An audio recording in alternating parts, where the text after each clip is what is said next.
So I am doing a shim for this double door. First I have to go find the parts in one of two places. So the first spot is usually right here behind the sill stuff when I extra parts.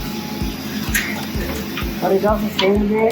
So the second place to check is by the CNC machine. It's usually just in this section here, and this is the ship I need. So the first thing I have to do is actually just cut it to size for the brick mold size, because usually it's like an inch or two larger. So I have to cut it to 67.5 there.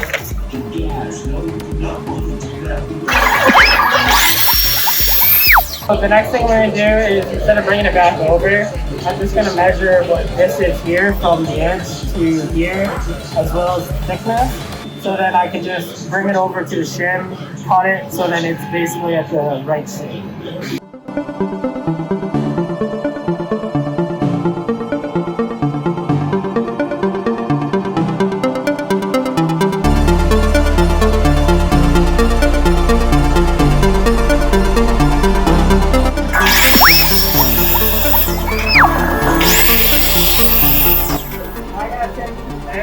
Cut that piece off.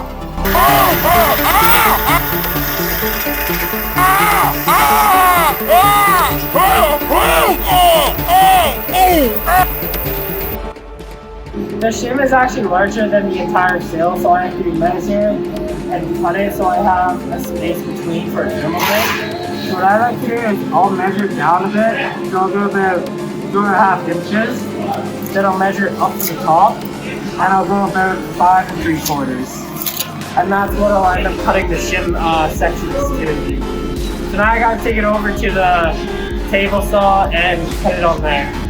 So I just adjusted the saw, so my measurement against the fence here is 2.5 feet of blade. So when I cut it, I'm going to do a 2.5 inch piece of this, cut it all the way down, and then I'm going to flip it and put that to 5 3/4, so then I can cut off that excess piece that I don't need. I have to put holes in this so I can screw it into the composite on the bottom of the sill. What I'm gonna do is I'm gonna put 2 holes in both ends and then kind of stagger my holes every few inches.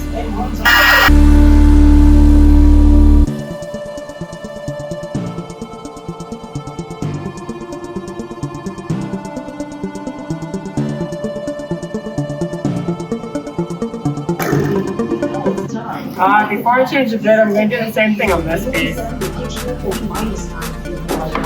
So this one's different because this one covers the metal as well. So instead of doing the holes in the section where it would be here, they're going to all sit here. So I'm going to do 2 holes like that, and then just keep it in a straight line and follow it across.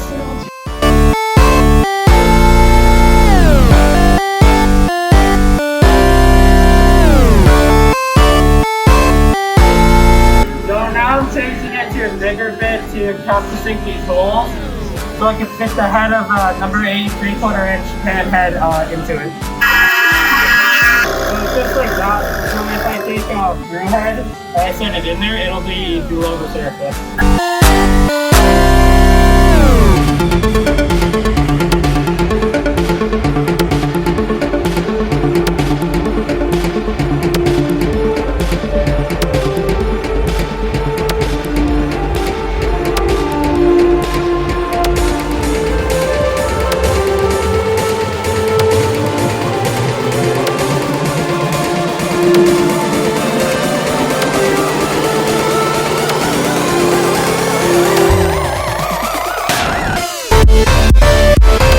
The color of the caulk that I use usually depends on the door, but with a black door you can use clear if you want, but with this black door I'm just going to use black. So basically you want to put caulk in on all the high spots, because those are all spots that I'll end up hitting. So what I'm looking for here is that it's flush at the side as well as the top here. If you use anything longer than these 3/4 inch pan heads, you'll end up going through the sill and you'll have to replace the entire sill.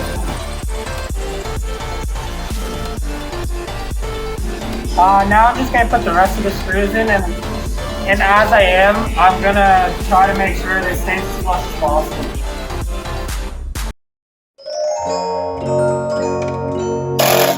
Oh no, the one.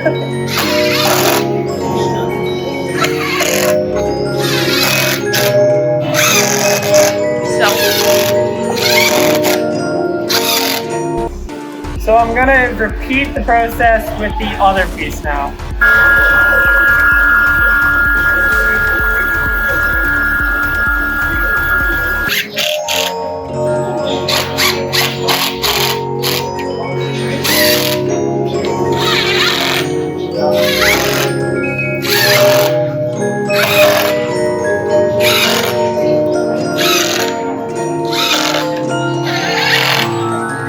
And that's all done. If the door is sitting for longer, like you're not standing it up right away, and it has like this much space between the sill and where you have it screwed in, just take some clamps and clamp it to the sill so it sits flat against it and squishes the silicone together. Because if that silicone dries and it's not sitting properly, it'll never sit properly on it.